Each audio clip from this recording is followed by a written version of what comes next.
అందరికీ నమస్కారం. కార్యక్రమం ప్రారంభించే ముందు గురువు గారి పత్రి గారికి ఒక్కసారి మనం ధన్యవాదాలు చెప్తూ కార్యక్రమం ప్రారంభించుకున్నాం. ఇంతకు ముందు 22, 23 ఎపిసోడ్ల నుంచి ఒక టాపిక్ మీద చెప్పుకున్నాం. పత్రి గారి జ్ఞాన సందేశాల నుంచి ఆయన చెప్పినటువంటి ఒక విషయాన్ని తీసుకుని దాని మీదే చెప్పుకుంటూ ఉన్నాం.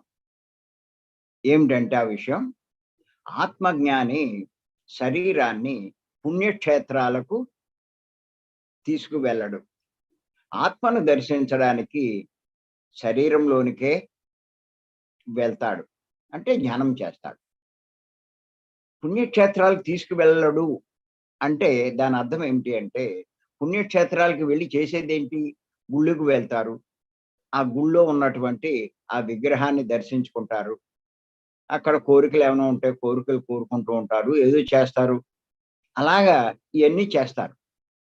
ఆత్మజ్ఞాని ఇవేమీ చెయ్యడు. అసలు పుణ్యక్షేత్రాలకే వెళ్ళడు అంటే, దర్శించడు అంటే ఇంక ఇవేమీ చేయనట్టేగా.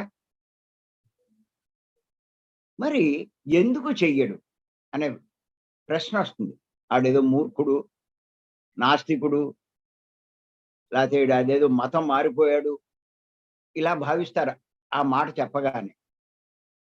కానీ ఆత్మజ్ఞాని ఎందుకు ఈ పనులన్నీ చెయ్యడు అంటే, వాడు దైవం గురించి తెలుసుకున్నాడు, అర్థం చేసుకున్నాడు. అంతకుముందు దైవం అంటే ఇష్టమే, దైవం గొప్పవాడని తెలుసు. కానీ ఆ దైవం గురించి వాడికేమీ అవగాహన లేదు. అసలు ఆయన ఎక్కడుంటాడు? ఆయన ఎలా ఉంటాడు? ఆయన ఏం చేస్తూ ఉంటాడు? ఆయన్ని దర్శించాలంటే, ఆయన్ని చేరుకోవాలంటే, ఆయన పొందాలంటే ఏం చేయాలి? ఈ విషయాలేమీ అంతకుముందు అవగాహన లేదు. ఏదో పూర్వకాలం నుంచి ఆచారంగా వచ్చేవే. అవే తాను చేస్తున్నాడు. పూర్వకాలం నుంచి ఏం జరుగుతూ ఉంటుంది? ఏదైనా సరే, హిందువులైతే ప్రతి ఒక్కరు గుడికి వెళ్తూ ఉంటారు. అదే క్రిస్టియన్‌లైతే చర్చికి వెళ్తారు. ముస్లింలైతే మసీదుకి వెళ్తారు. వెళ్ళడము, దండం పెట్టుకోవడము, తమ కోరికలు మరి విన్నవించుకోవడం. ఇయే చేసేది. పూర్వం నుంచి అలవాటయింది. అంటే దేవుడి విషయంలో దేవుడు అందుకే ఉన్నాడు. మనమందరూ అడిగినట్లాంటి ఆ కోరికలు తీర్చడమే ఆయన పని. మరి అలా కోరికలు కోరేవాళ్ళు ఏం చేస్తూ ఉంటారంటే, ఆయనకు కొద్ది కొద్దిగా కానుకలు సమర్పిస్తారు. అరటిపళ్ళో, కొబ్బరికాయో, లేతే తృణమో, ఫణమో ఆడి దగ్గర ఉన్నటువంటి కొంత ధనమో ఇలాగా సమర్పిస్తూ ఉంటారు ఆ గుళ్ళో. అంటే అలా సమర్పిస్తే ఆయన తృప్తి పడతాడు, మన కోరికలు తీరుస్తాడు అనేటువంటి నమ్మకం. ఇంకా మూఢ భక్తులుంటారు. వాళ్ళకేంటంటే అసలు పూర్తిగా అవగాహన లేక, ఆ దేవుడి పేరు చెప్పి ఓ బొమ్మ పెట్టి అక్కడ గ్రామ దేవత అంటూ మరి ఈ మేకల్ని, కోళ్ళని బలిచ్చి రక్తపాతం సృష్టిస్తారు. అలా చేస్తూ ఉంటారు. ఇయన్నీ ఆచారంగా వచ్చినియి. ఆచారంగా వచ్చినియి వదలడం అంత తేలిక కాదు. ఓహ్! ఆషామాషీ కాదండి. చాలా చాలా చాలా కష్టం. వాళ్ళు లోపల నాటుకుపోయింది. అదే కరెక్టు. మనం చేయవలసింది అదే అని చెప్పి. మరి అలాంటి హింస చేస్తే మరి విపరీతమైన రోగాలతో, కష్టాలతో బాధపడవలసొస్తుంది. చెప్పినా కూడా వాళ్ళకయ్యేం అర్థం కావు. తనకొచ్చే రోగాలకి కారణం వేరే వేరే చెప్పుకుంటాడు. ఆ రోగాలు ఎందుకొచ్చినియి? వీడు చేసే హింస వల్ల. వాడేమనుకుంటాడు? అదేదో బ్యాక్టీరియా, లేతే వైరస్సు, లేతే వారసత్వంగా వచ్చింది, లేతే ఇంకో రకంగా వచ్చింది. ఇలాంటి కారణాలెయ్యో చెప్పుకుంటూ అంచేత మరి మళ్ళా అందులోంచి బయటపడాలి అంటే ఆ దేవతనో, ఆ దేవుణ్ణో ఆశ్రయించాలని చెప్పి మరి మళ్ళా మొక్కుకొని ఆ హింస మళ్ళా చేస్తాడు. చేస్తే ఏమవుతుంది? పాపం ఇంకా పెరిగి వీడి కష్టాలు మెల్లిమెల్లిగా పెరుగుతూ ఉంటాయి. అందుకే మీరు చూడండి, యవ్వనంలో ఉన్నప్పుడు కంటే కూడా వయసు పెరిగే కొద్దీ, వార్ధక్యం వచ్చే కొద్దీ కష్టాలు బాగా పెరుగుతూ ఉంటాయి. అన్ని రకాలు కూడా. ఎన్నో సమస్యలుంటాయి. చాలా సతమతమవుతారు. వార్ధక్యం అన్నది చాలా భయంకరమైన దశ. అందుకే ఎక్కువ మంది కోరుకునేదేంటంటే, వార్ధక్యంలో నేను మంచం మీద పడకుండా, ఎవరితో చేయించుకోకుండా, నా పనులు నేను చేసుకుంటూ వెళ్ళిపోవాలి. అదే కోరుకుంటారు. యవ్వనంలో ఉన్నప్పుడు రకరకాలు కోరుకుంటాడు. వాడి కారు లాంటి కారు కావాలి. వాడి మేడ లాంటి మేడ కావాలి. వాడి వ్యాపారం లాంటి వ్యాపారం కావాలి. అలాగా ఇయన్నీ కోరుకుంటాడు. లేతే నాకు అందమైన భార్య కావాలి. మంచి మొగుడు కావాలి. ఇలాంటియన్నీ ఉంటాయి యవ్వనంలో. యవ్వనం దాటిపోయాక కోరికలు మారిపోతాయి. ఆ పిల్లలై పుట్టి, పెళ్ళయ్యి అన్నీ చేసి కొంచెం కష్టాలు మొదలయ్యాక అప్పుడు అర్థమవుతుంది. ఏమో ఇప్పుడే ఇలా ఉంది. మరి వార్ధక్యం వస్తే నా పరిస్థితేటి? ఇప్పుడు కాబట్టి కొంచెం నేను సంపాదించుకుంటున్నాను. ముసలితనం వచ్చేసరికి ఈ ఉద్యోగంలోంచి రిటైర్ అయిపోతాను. లేతే నేను వ్యాపారం గాని ఏమీ చేయలేను, సంపాదించలేను, ఏ పనులు చేసుకోలేను. మరప్పుడు నాకు ఆధారం ఎలాగా? ఈ పిల్లలు చూడకపోతే నా పరిస్థితేటి? అనేటువంటి ఆందోళన మొదలవుతుంది. అప్పుడు ఎక్కువగా ఏం చేస్తారంటే, గుడికి వెళ్ళిన వాళ్ళు ఆ దేవుడిని ప్రార్థిస్తారు. స్వామి, నా జీవితం ఇలా ఎళ్ళిపోతే చాలు. ఇంకంతకన్నా నాకు ఇంకేం అక్కర్లేదు. మంచం మీద పడకుండా చూడు. వీళ్ళెవ్వళ్ళతోటి చేయించుకోకుండా, వీళ్ళ మీద ఆధారపడకుండా నేనెళ్ళిపోతే ఇంక నాకేమొద్దు అని చెప్పి ఆ రకంగా ప్రార్థిస్తూ ఉంటారు. అలాగా పూర్వం నుంచి ఆచారంగా వచ్చిన వీటిని ఆచరిస్తూ, అనుసరిస్తూ అదే సరైన జీవితం అని భావిస్తూ ఉంటారు. కానీ ఆత్మజ్ఞాని, జ్ఞానం పొందిన వాళ్ళు ఇదంతా అజ్ఞానంలో ఉన్నవాళ్ళు చేసే పని. జ్ఞానం పొందిన వాళ్ళు ఎవరు అంటే దైవం గురించి అవగాహన చేసుకున్నవాళ్ళు. దైవం గురించి తెలుసుకున్నవాళ్ళు. దైవం అంటే అర్థమైన వాడు. దైవం విషయంలో మనం ఎలా ప్రవర్తించాలి? ఆయన్ని ఎలా ఆశ్రయించాలి? ఆయన్ని ఎలా పొందాలి? ఆయన పొందితే ఏమవుతుంది? ఇయన్నీ తెలుసుకున్నవాడు. ఎవరు అంటే ఆత్మజ్ఞాని. ఆత్మ అంటే దైవం. ఆత్మజ్ఞాని అంటే దైవం గురించి తెలుసుకున్నవాడు. జ్ఞానం కలిగినవాడు. వాడినే ఆత్మజ్ఞాని అంటారు. ఎంత ఎక్కువ తెలుసుకుంటే అంత గొప్పవాడు. అది. అంచేత అన్నీ తెలుసుకున్నాడు కాబట్టి వాడికి తెలుసు విగ్రహం దేవుడు కాదు. విగ్రహం మనం చేసిందే. మనమే తీసుకెళ్ళి అక్కడ పెట్టాం అని. దేవుడిని మనం తయారు చేయలేం. మనం తయారు చేసిన వాడిని మనం ఎక్కడ తయారు చేయగలం? విగ్రహం అన్నది మనం తయారు చేసింది. కానీ మనల్ని తయారు చేసిన వాడు ఇంకో ఆయన ఉన్నాడు. ఆయనే దైవం. మనం తయారు చేసిన దైవం కాదు. మనం ఎక్కడ చేయగలం? ఆ శక్తి మనకెక్కడుంది?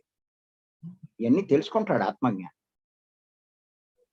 అంచేత ఆ దైవం అంటే ఆత్మ అన్న విషయం బాగా అర్థం చేసుకుంటాడు. ఆత్మ ఎక్కడుంటుంది? తనలోనే ఉంటుంది. శరీరంలోనే ఉంటుందన్న సంగతి తెలుసుకుంటాడు. ఆ దైవాన్ని ఆశ్రయించాలి అంటే ఆ గుళ్ళకి ఎక్కడికి వెళ్ళడం కాదు.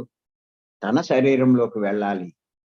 దాని మార్గమే శ్వాసమే ధ్యాస అన్నది తెలుసుకొని, మరి ఆ ఆత్మను, ఆ భగవంతుడిని దర్శించడానికి మరి ఈ తన శరీరంలోకి వెళ్ళే ప్రయత్నం అంటే శ్వాస మీద ధ్యాస చేస్తూ ఉంటాడు. అది ఈ విషయాలన్నీ పత్రి గారు మనకి చెప్పడం జరిగింది. ఈ సందర్భంగా మనం ఏం చేశామంటే, ముందు దైవం గురించి అవగాహన చేసుకోవాలి. ఎవ్వరు దైవం గురించి అంత ఆలోచించట్లేదు. తెలుసుకునే ప్రయత్నం చేయరు. ఏదో ఒకటో రెండో తెలుసు చాలా మందికి. ఆయన ఆకారం లేనివాడు, సర్వవ్యాపి, సర్వాంతర్యామి, అంతటా ఉంటాడు, అన్నిటా ఉంటాడు. ఆయనకి రూపం లేదు. ఇలా కొన్ని విషయాలు మటుకు చాలా మందికి తెలుసు. అవే కాదు, ఇంకా చాలా విషయాలు మనం తెలుసుకోవాల్సిన అవసరం ఉంది. ఎంత తెలుసుకుంటే నిజంగా మనం అంత జ్ఞానవంతులవుతాం. ఇక్కడ ఇంకోటి కాదు మనం తెలుసుకోవడేది.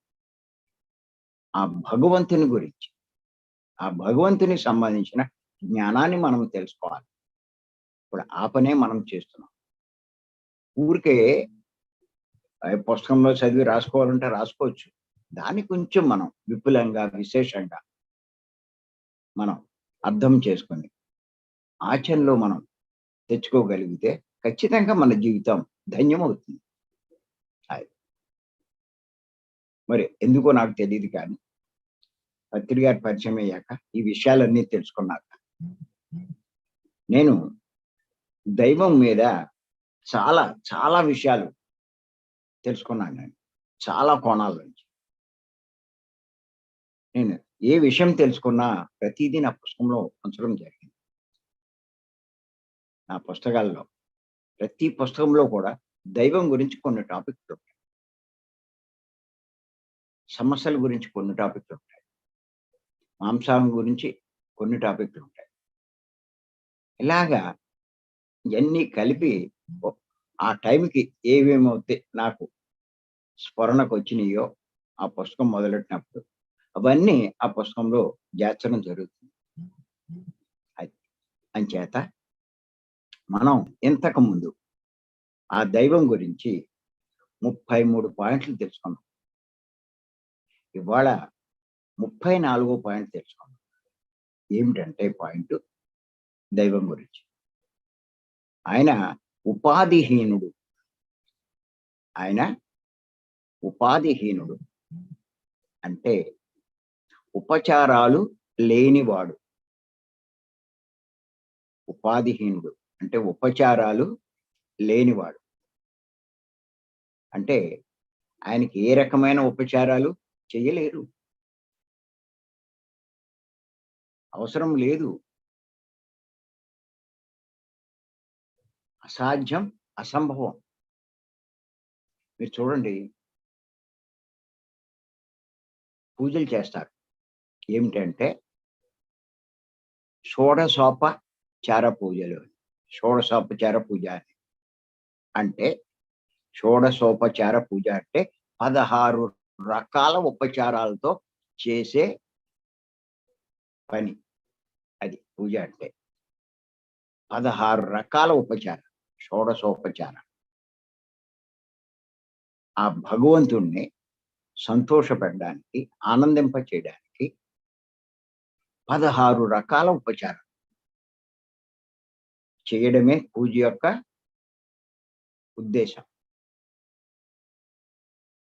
అంటే అన్ని రకాలుగా ఆయనకి ఉపచారాలు చేస్తే ఆయన సంతృప్తి చెందుతాడు, ఆనందపడతాడు. మన కోరికలు తీరుస్తాడు. మనకు కావాల్సినన్ని ఆయన ఇస్తాడు. మనల గురించి పట్టించుకుంటాడు, చూసుకుంటాడు అనేటువంటి నమ్మకం. అంచేత 1, 2 కాదు 16 రకాల ఉపచారాలు. శాస్త్రాల్లో మరి ఇయన్నీ పేర్కొనబడింది. మరి ఎప్పుడో ఏ పండితులో రాసుంటారు. అదే ఆచారంగా వస్తుందది. కానీ నిజంగా కూడా చూస్తే 16 రకాల ఉపచారం. ఆవాహనం, ఆసనం, మరి వస్త్రం, స్నానం, అర్ఘ్యం, పాద్యం ఇలాగా. మీరు చూడండి, మన ఇంటికి ఎవరైనా వస్తే ఫస్ట్ మనం ఏం చేస్తాం? చుట్టాలు కానివ్వండి, స్నేహితులు కానివ్వండి, రాగానే మంచినీళ్ళు ఇస్తాం. కూర్చోబెడతాం. కుర్చీలోనో ఎక్కడో కూర్చోపెడతాం. ఫ్యాన్ వేస్తాం. వాళ్ళకి ఆ టీ అది తీసుకొచ్చి టీ ఇస్తాం. ఇంకా అవకాశం ఉంటే టిఫిన్ ఇస్తాం. ఇయన్నీ ఇస్తాం. ఇయన్నీ అయ్యాక అప్పుడు కూర్చొని మాట్లాడతాం. అంటే ఫస్టు ఉపచారాలు చేసి వాళ్ళకి బయట ఎక్కడి నుంచో వచ్చారు కాబట్టి ఆ మర్యాదలు చేసి అప్పుడు మనం వారితో సంభాషిస్తాం. ఎందుకు ఇయన్నీ చేస్తాము అంటే వారిని సంతోషపరచడానికి. మన ఇంటికొచ్చారు పాపం. వాడిని మనం నిర్లక్ష్యం చేయకూడదు. గౌరవించాలి. సంతృప్తి పరచాలి. అది పూర్వం నుంచి వచ్చినటువంటి ఆచారం. అలా ఆ రకమైన మనం చేయగలిగిన ఉపచారాలు చేస్తూ ఎవరైనా సరే చూసుకోండి. మంచి నీళ్ళైనా ఇస్తారు. అది.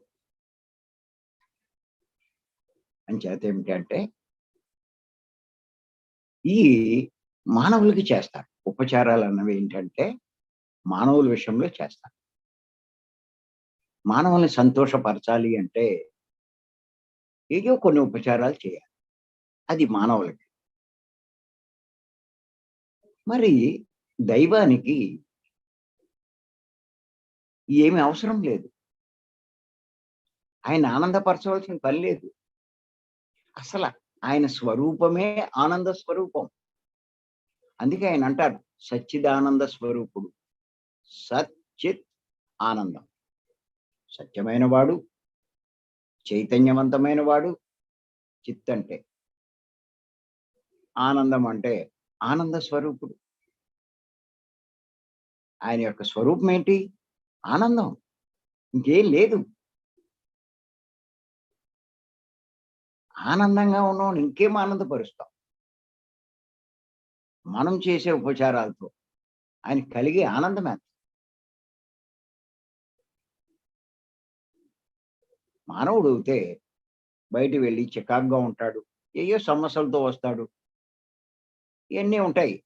వాడికి కాస్త ఉపచారాలు చేస్తే కాస్త రిలాక్స్ అవుతాడు.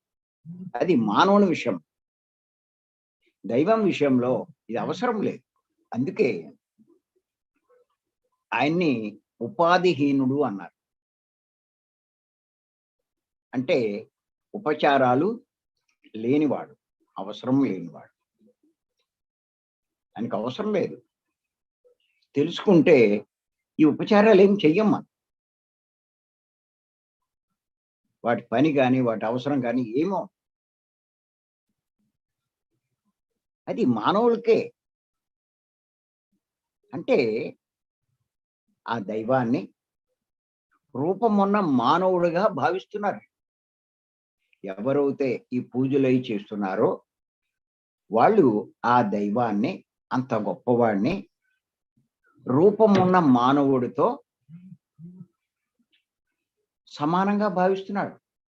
భావించి మానవుడికి చేసే ఉపచారాలన్నీ ఆయనకి అవసరం అనుకుంటూ ఆయన విషయంలో చేస్తున్నారు. నిజంగా ఇది తెలుసుకుంటే ఏమిటి?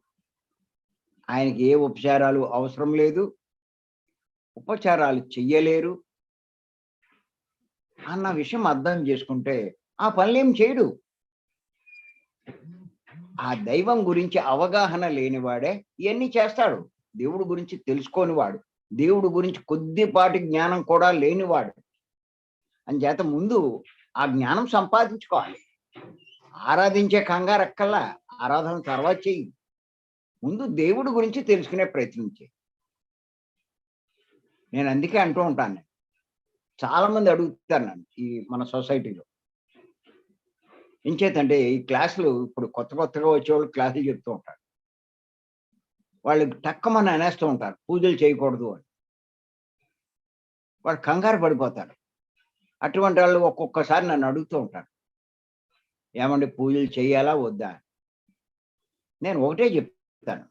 మీరు పూజలు చెయ్యండి, చేయకపోండి అయన్నీ వేరే సంగతి. అసలు నువ్వు ముందు దైవం గురించి తెలుసుకునే ప్రయత్నం చేయంటాను. నువ్వు దైవం గురించి తెలుసుకోకుండా నువ్వు దైవం విషయంలో ఏం చేయాలో నీకేం అర్థమవుతుంది? అదే పాయింట్ చెప్తాను అంతసేపు నేను. అవన్నీ తర్వాత. దైవం గురించి తెలియకపోతే మనం చెయ్యకూడనివి ఎన్నో చేస్తూ ఉంటాం. తెలుసుకుంటే చెయ్యవలసినవి చేస్తాం, చెయ్యకూడనిదేది చెయ్యం. అంచేత మరి ముందు ఆయన గురించి తెలుసుకోవాలి. అందుకే ఇప్పుడు మనం ఆ ప్రయత్నమే చేస్తున్నాం. ఆ దైవం గురించి తెలుసుకునే ప్రయత్నం చేస్తున్నాం. ఎన్ని పాయింట్లు చెప్పుకున్నామో ఇంతకుముందు, ఇంకా చెప్పుకుంటాం. ఎన్నో విషయాలు చెప్పుకుంటాం. అని అందుకే ఇవన్నీ రాసుకోమంటున్నాను నేను. చేత దైవం విషయంలో చేసేవన్నీ మీరు చూసుకుంటే కనుక లోకంలో ఒక మానవుడి విషయంలో చేసే పనులన్నీ చేస్తున్నారు. అంతేకాని దైవానికి ఈ ఏమీ అవసరం లేదు. మానవుడికి ఇంద్రియాలు ఉన్నాయి, శరీరం ఉంది, మనసు ఉంది, ఇవన్నీ ఉన్నాయి. ఇవన్నిటికీ అతీతమైన వాడు దైవం. మానవుడికి రూపం ఉంది, దైవానికి రూపం లేదు. మానవుడికి పేరు ఉంది, దైవానికి పేరు లేదు. మానవుడికి కోరికలు ఉంటాయి, దైవానికి అవి ఏమి ఉండవు.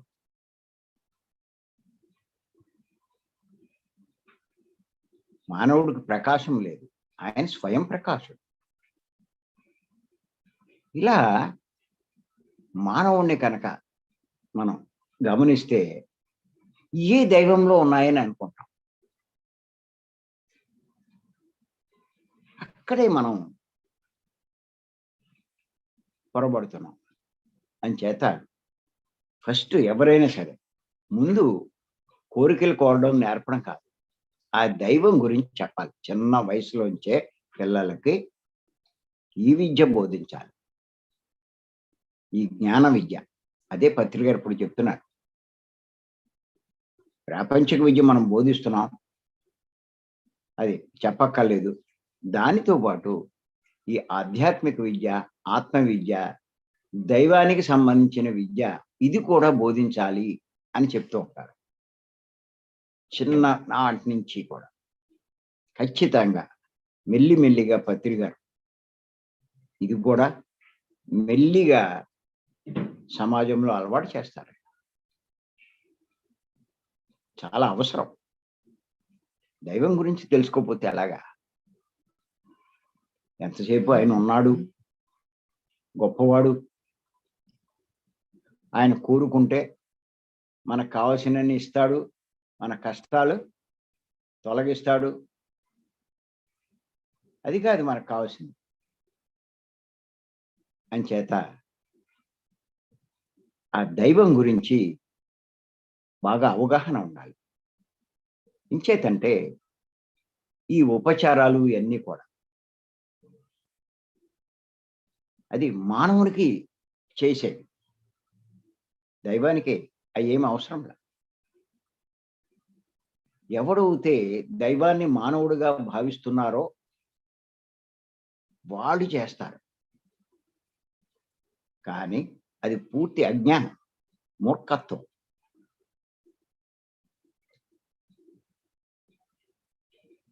మరి అవివేకం.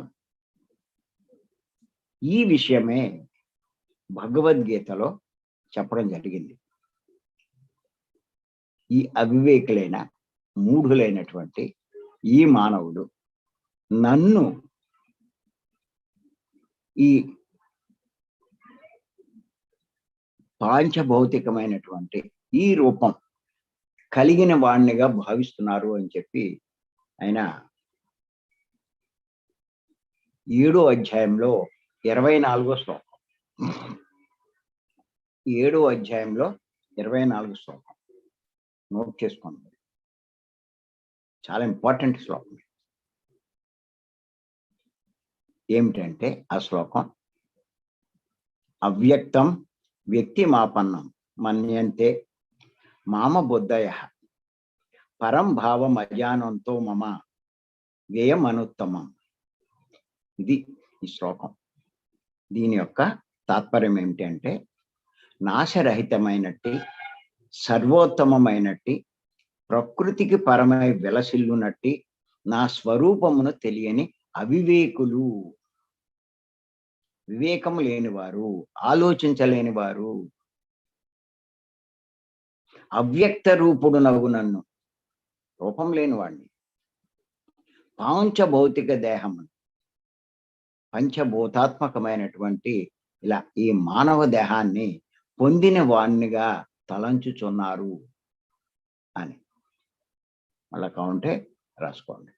నాశరహితమైనట్టి, నాశనం లేదని, సర్వోత్తమమైనట్టి, సృష్టిలో ఇంకెంతకన్నా గొప్పదేమీ లేదు, అలాంటి రూపమైంది.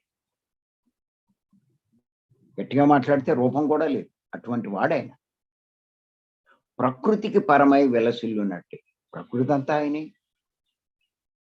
అటువంటి ఆయన స్వరూపం తెలియని అవివేకులు, వివేకం లేనివారు, ఆలోచించలేని వారు, తెలుసుకోని వారు, అవ్యక్త రూపుడు నగు నన్ను,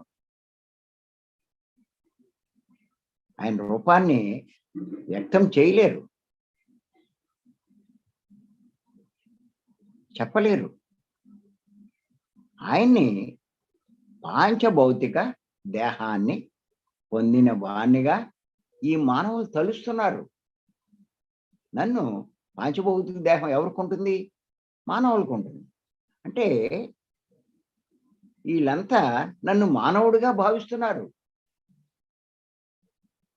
అని ఎంత స్పష్టంగా చెప్పారో ఆయన చూడండి. నేను అందుకే చెప్తాను, భగవద్గీత కంపల్సరిగా ప్రతి ఒక్కళ్ళ ఇంట్లోనూ ఉండాల్సిందే. సార్ ఎన్నో సందర్భాల్లో చెప్పారు, అందుకే నేను చెప్తున్నాను. నేను భగవద్గీత లేని వాళ్ళు మరి నాకు చెప్తే నేను పంపిస్తాను తప్పకుండా. విద్యాప్రకాశానందగిరి స్వామి రాసినటువంటి గీతా మకరందం నెంబర్ 1 ఆ పుస్తకమే పత్రికారు బట్టి పట్టారు స్టార్టింగ్. ఆ పుస్తకమే ఎక్కువ రిఫర్ చేస్తూ ఉంటారు. అది 350, ఓ 50 రూపాయలు పోస్ట్, 400 రూపాయలు మీరు ఫోన్పే అది చేసి పంపిస్తే మీకు ఆ బుక్ మీకు పంపించడం అవుతుంది. అలాగే ఇంకో శ్లోకం ఉంది, 9వ అధ్యాయం 11వ శ్లోకం. ఈ విషయాన్ని, నన్ను ఈ ఇల్లు దేహంగా భావిస్తున్నారు, మానవ రూపంగా.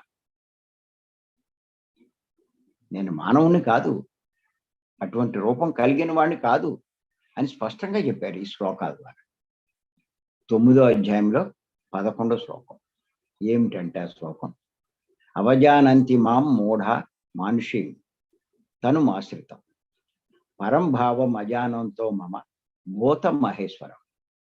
అది దీని తాత్పర్యం ఏంటంటే, సర్వభూతములను నియమించినట్టుది, ఇవన్నిటికీ నేనే కదా నియామకుణ్ణి, సృష్టికర్తను.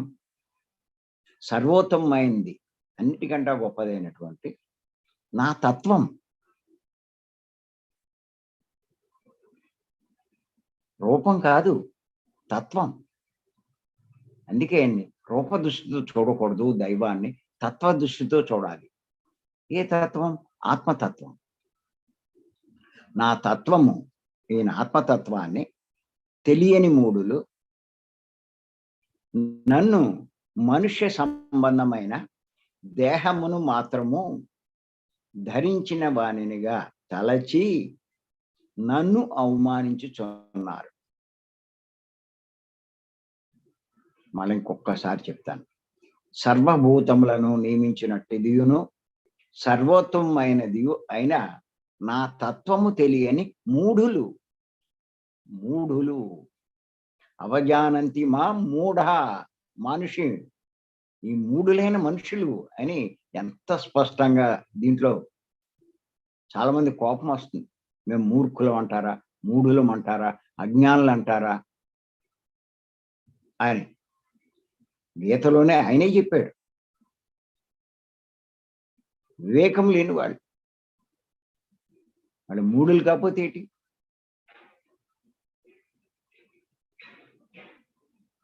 4 రకాలు ఉంటారు మానవులు: మూర్ఖులు, మూఢులు, వివేకవంతులు, జ్ఞానులు.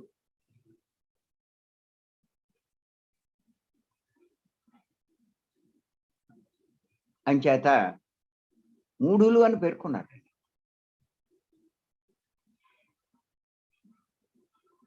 నా తత్వము తెలియని మూఢులు నన్ను మనుష్య సంబంధమైన దేహమును మాత్రము, నేను మానవ దేహం అనుకుంటున్నారు. నాకు స్నానం అవసరమేంటి? స్నానం చేయిస్తారు. నేను ఏమన్నా నిద్రపోతానా?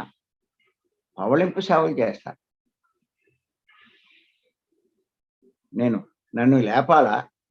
సుప్రభాతం పాడతారు. రూపం లేని నాకు ఆహారం అవసరమా? నివేదనలు చేస్తారు.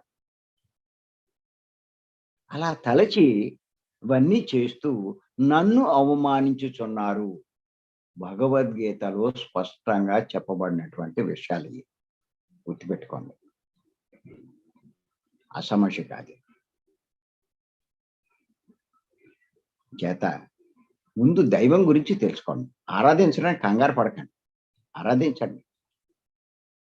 ఆరాధించడము అంటే గుర్తెట్టుకోండి, కావాలంటే రాసుకోండి. ఆశ్రయించడం.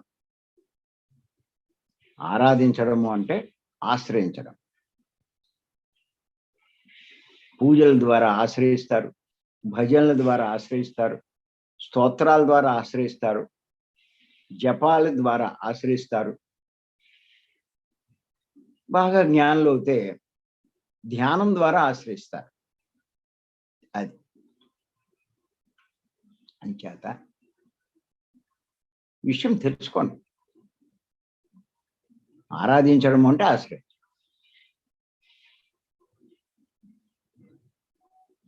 ఇప్పుడు నా గురించి ఎక్కడో చూశారు టీవీ ప్రోగ్రాం. అక్కడ మరి నా పేరు తెలుసు, కానీ నేను ఎక్కడ ఉంటానో, ఏం చేస్తూ ఉంటానో మీకు ఎవరికి తెలియదు. నన్ను ఎలా పట్టుకోవాలో. మరి నన్ను ఆశ్రయించి కొన్ని విషయాలు, మీ సందేహాలు నివృత్తి చేసుకోవాలనుకున్నారు. మరి ఎలా సాధ్యం చెప్పండి? నన్ను ఆశ్రయించాలి అంటే నా గురించి ఏమీ తెలియకపోతే ఎలా ఆశ్రయిస్తారు? తెలిస్తే ఖచ్చితంగా మరి అలా మనకి ఆయన భీమవరం 3 రోజుల క్లాసుల్లో మనకు దొరుకుతారు. ఈ విషయాలన్నీ మీకు తెలిస్తే, భీమవరం ఎలా వెళ్ళాలి అన్నీ తెలిస్తే ఖచ్చితంగా వస్తారు ఆయన. అలాగే భగవంతుణ్ణి ఆశ్రయించాలి అంటే ఆయన ఎక్కడుంటాడు, ఎలా ఉంటాడు, ఆయన్ని ఎలా ఆశ్రయించాలి, ఇవన్నీ మనకు తెలిస్తే ఖచ్చితంగా మనం ఆయన ఆశ్రయిస్తాం. అది ఈ చేసే పూజలు కానీ ఇవన్నీ, ఇటువంటివన్నీ కూడా ఆయన గురించి తెలియకుండా చేశాడు, అంతకన్నా ఇంకేం కాదు. అవి తెలుసుకున్నటువంటి జ్ఞాని ఆ పనులు చేయడు. ఆయన ప్రతి ఒక్కరిలోనూ ఉన్నాడు, తన శరీరంలో కూడా ఉన్నాడు అన్న విషయం తెలుసుకుని ఏం చేస్తారు అంటే మరి ధ్యానం ద్వారా శరీరంలోనికి వెళ్ళే ప్రయత్నం చేస్తాడు. అదే పత్రి గారు చెప్పారు. ఆత్మజ్ఞాని పుణ్యక్షేత్రాలు దర్శించడు, శరీరాన్ని పుణ్యక్షేత్రాలకు తీసుకువెళ్ళడు. ఆత్మను దర్శించడానికి శరీరంలోనికి వెళ్తాడు అని చెప్పి. అంచేత గుర్తుపెట్టుకోండి, విషయాలన్నీ బాగా అర్థం చేసుకోవాలి. ఆయన ఉపాధిహీనుడు, మన ఉపచారాలు ఆయనకి ఏం అక్కల. అది మానవులకు చేయవలసిన ఉపచారం. అలాగే ఇంకొక పాయింట్ గురించి మనం చెప్పుకుందాం. ఏమిటంటే 35వ పాయింట్. అకల్పితుడు అంటే ఆకారం కల్పించలేరు, సృష్టించలేరు. ఆకారం కల్పించలేరు, సృష్టించలేరు. అది. ఆయన ఆకారం ఎవ్వరూ కల్పించలేరు, తయారు చేయలేరు, సృష్టించలేరు. నేను దైవాన్ని నేను తయారు చేస్తాను, నేను సృష్టిస్తాను అంటే చాలా మూర్ఖుడు. ఒక రాయి పట్టుకొచ్చి దాన్ని శిల్పంగా చెక్కి దైవాన్ని తయారు చేసినట్లా. ఓ కొయ్యని తీసుకొస్తాడు, దాంతో చెక్కి తయారు చేసినట్ట. తయారు చేయగలరా?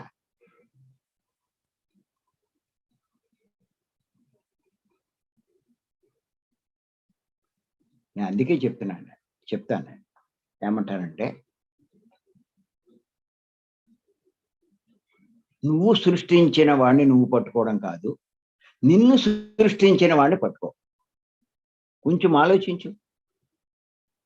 నువ్వు సృష్టించింది గొప్పదా, నిన్ను సృష్టించిన వాడు గొప్పవాడా?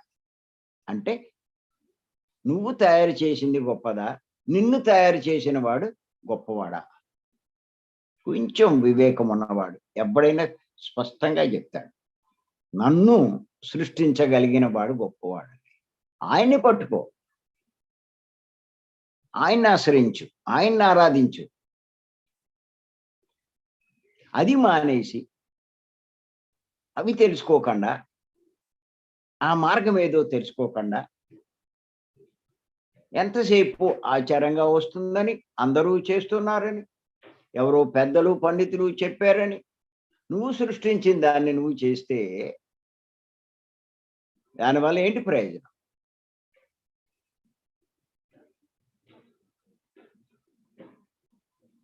అంచేత మరి చాలా స్పష్టంగా తెలుసుకోవాలి. ఆయన యొక్క ఒక లక్షణము, ఒక గుణము, లేకపోతే ఇంకా ఇవన్నీ ఉండవు, ఇంకా ఆ పదం కూడా లేదు. ఆయన అకల్పితుడు, ఆకారం కల్పించలేరు, సృష్టించలేరు.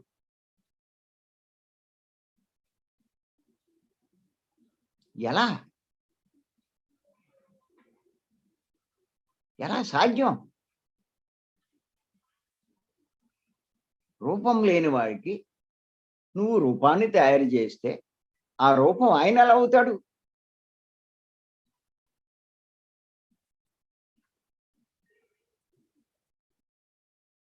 ఇవన్నీ మనం ఇంతకుముందు చెప్పుకున్నాం. వేమన చెప్పినవి, వీరబ్రహ్మేంద్ర స్వామి చెప్పినవి, ఇలా అందరూ చెప్పినవన్నీ మనం చెప్పుకున్నాం. అంచేత తెలుసుకోవాలి ఇవన్నీ.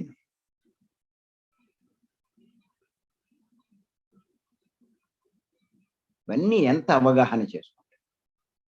మరి నా విషయంలో కూడా పత్రి గారి పరిచయం కాకముందు ఇంత ఆలోచన లేదు ఎప్పుడు. ఇన్ని విషయాలు మనకెప్పుడు తెలీదు. ఏదో పూర్వం నుంచి ఆచారంగా వచ్చినవి, అందరూ చేస్తున్నాయి, మనము చేసేవాళ్ళం, అంతే అనుకునేవాళ్ళం. మానవులం, మనం సంపాదించాలి, బాగా జీవితంలో సుఖపడాలి, నేను, నా పిల్లలు, ఇదే ఆలోచన. ఎంత బాగా సంపాదిస్తే అంత బాగా సుఖపడచ్చు అంచేత చాలా కష్టపడడం, బాగా సంపాదించడానికి ప్రయత్నం చేయడం, అదే చేశాను చిన్నప్పుడంతా, పత్రిక పరిచయం అయ్యేదా.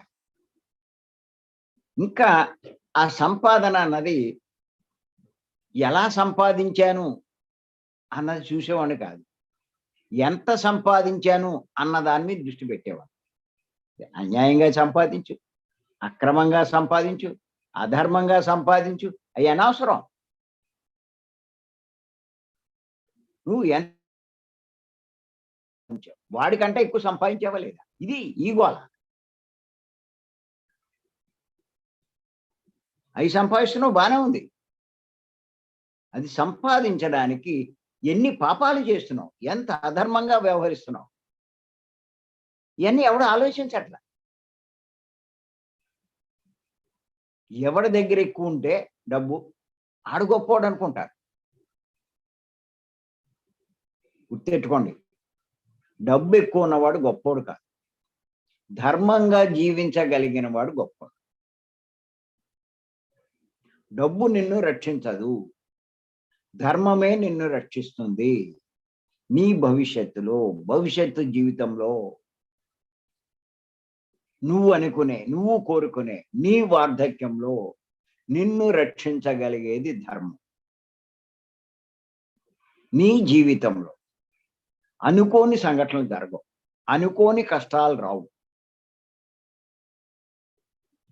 అనుకోని ఇబ్బందులు నీకు ఎదురు కావు. అనారోగ్యం కానీ, లేకపోతే ఇంకో రకమైన కానీ నీ ఇంద్రియాలు నీ శక్తి కోల్పోవు. ఎంతకాలం నువ్వు జీవించాల్సి ఉంటే నువ్వు నిర్ణయం తీసుకుని వస్తే అంతకాలం భూమి మీద ఉంటావు. నీ టైం అయిపోతే నీ చక్కగా నిష్క్రమిస్తావు. అది అది ఎవరికి సాధ్యం? ధర్మంగా జీవించిన వాడికి సాధ్యం. అది అందుకే అన్నారు ధర్మో రక్షతి రక్షిత. ధర్మాన్ని రక్షించాలి. తిరుపతి వెళ్తే, తిరుమల వెళ్తే ఆ మాటలే ఎక్కువ కనిపిస్తాయి. భగవద్గీత అంతా ధర్మం మీద.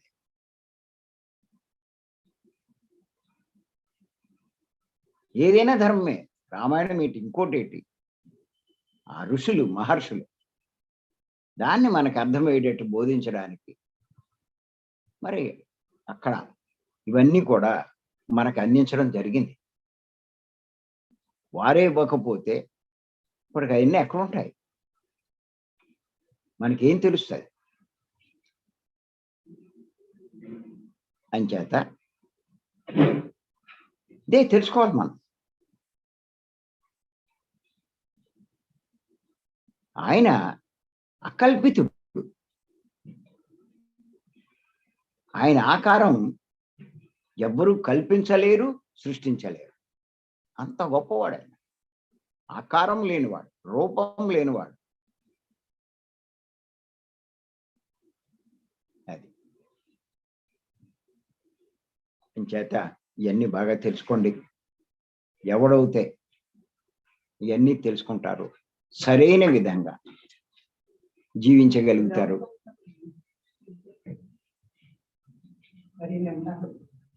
మరి నిజంగా కూడా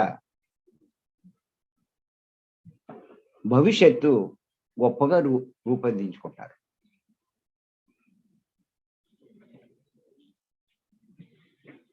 అసలు దైవం ఎవరో తెలియకపోతే ఏం చేస్తారు? ఏం చెయ్యాలి?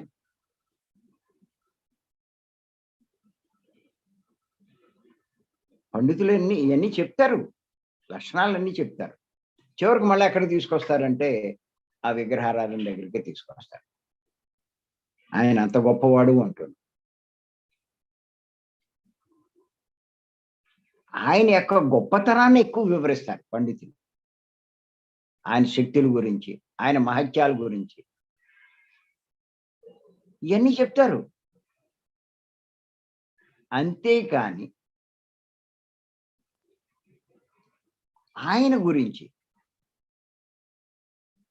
ఆయన గురించిన వర్ణన ఈ అంత ఫోకస్ చేయరు. నిజంగా ఇలా వివరిస్తే ఎవరు చెప్పక్కలా, అరే ఈ రూపం లేని ఇటువంటి లక్షణాలు కలిగినటువంటి ఆయన్ని పూజలు కాదు మనం చేయవలసింది, ధ్యానమే చెయ్యాలి అన్నది ప్రతి ఒక్కరు అర్థం చేసుకుంటాడు. అందరూ చెప్పుకునే అసత్య లక్షణాలు. ఇప్పుడు మనం చెప్పే ఈ లక్షణాలన్నీ సత్య లక్షణాలు. సత్యము అంటే శాశ్వతమైనది, మార్పు లేనిది, మారనిది, ఎల్లప్పుడూ ఉండేది, యుగాలు మారిన మార్పు చెందనిది.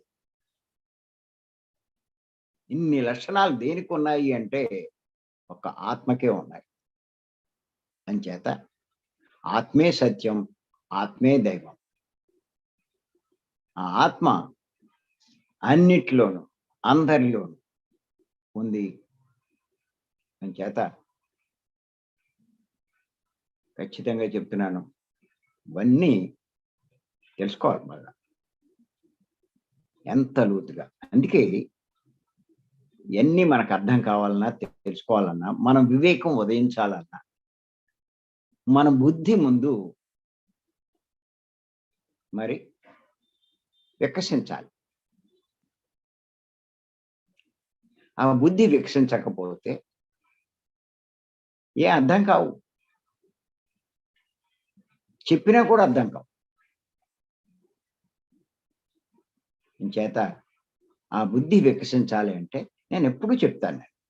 తీవ్ర ధ్యాన సాధన, సాత్వికమైన శాకాహారం. ఆ సాధన తీవ్రంగా ఉండడం కోసమే ఇప్పుడు మనం ఇలా మరి మార్నింగ్ ధ్యానాలు చేస్తున్నాం. సైలెన్స్ మెడిటేషన్ 2 గంటలు. మళ్ళా మధ్యాహ్నం నుంచి కూడా చేస్తున్నాం. మనల్ని మనం వృద్ధి చేసుకోవడానికే, మార్పు తెచ్చుకోవడానికే. తీవ్ర సాధన అంటే గుర్తుపెట్టుకోండి. 3 గంటలు కూర్చున్నా, 4 గంటలు కూర్చున్నా, 3, 4 నిమిషాలు కూర్చున్నట్టు ఉండాలి. అసలు కూర్చున్నట్టే ఉండకూడదు. ఇప్పుడే కూర్చున్నట్టు అనిపించాలి. అది. అప్పుడు మనం తీవ్ర సాధన చేసినట్టు. అది ఖచ్చితంగా నేను చెప్తున్నాను. భీమవరంలో జరిగే 3 రోజుల క్లాసు. 3 వంతులు ఆగస్టు నుంచి మనకి స్టార్ట్ అవుతుంది. రావాలనుకున్న వాళ్ళు ప్రిపేర్ అవ్వచ్చు. ఆగస్టు. అనౌన్స్ చేస్తాం. మెసేజ్‌లు కూడా పెడతాం. అంచేత ఖచ్చితంగా అంత సాధన మీరు చేయగలుగుతారు. చెయ్యాలి. పత్రి గారు చెప్పారు కదా! సాధన. సాధన అంటే ఏదో కాసేపు కళ్ళు మూసి కూర్చోవడం కాదు. కళ్ళు మూసుకొని మ్యూజిక్ వినడము, మాటలు వినడము, పాటలు వినడము ఏం కాదు. కళ్ళు మూసుకుంటే మనసు పని చేయకూడదు. అప్పుడు మీరు కరెక్ట్ సాధన చేసినట్టు. ఆ స్థితి మీకు శ్వాస మీద ధ్యాస వల్ల మాత్రమే వస్తుంది. అది. అంచేత మరి రేపు మరికొన్ని విషయాలు మనం తెలుసుకుందాం భగవంతుడి గురించి. అది. అంచేత ఈ అవకాశం ఇచ్చి మీ అందరికీ నేను మరొక్కసారి ధన్యవాదాలు చెప్తున్నాను. Thank you.